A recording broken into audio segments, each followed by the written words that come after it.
Okay, video number 5 on the rocket mass heater R&D, and here's what we've got so far. We've burnt down quite a bit of pine, and I'm going to reload. I've got a pile of little pieces that I've chopped up here. You always want to load the wider ends down.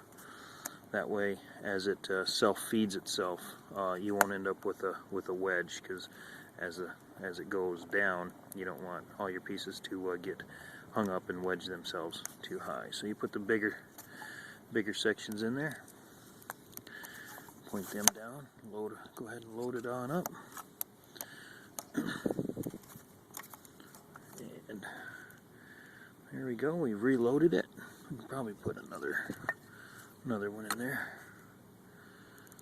Alright, there's that. Now, because we put some new wood in there, we get a little bit of smoke rolling out. But here's what I did. I took a temperature reading outside. It's about 46 degrees. I put this bucket on top just to kind of get an area that would heat up. And let's see what that temperature is. 68 degrees. 68.5 right there, and then under here I put a thermometer to see what it would take to see if we can turn this into an oven. So if this is to simulate a pot with a lid and then a secondary lid to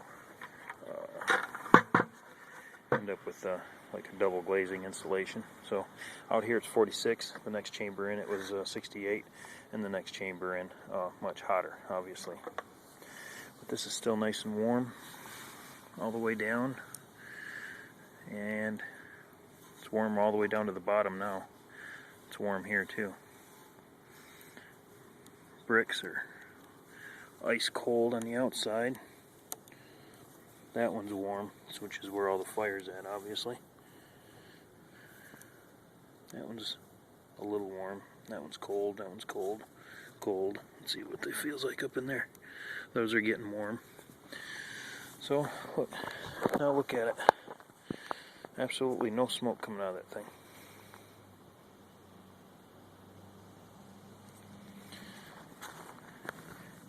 And the fire's chugging away down there.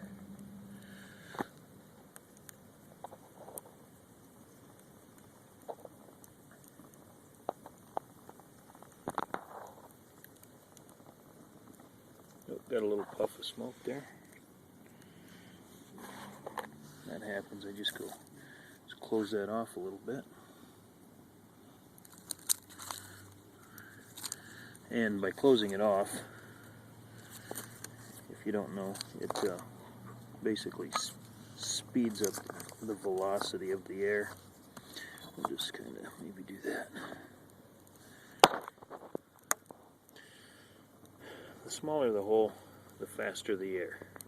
The faster the air, the more of a jet effect you get.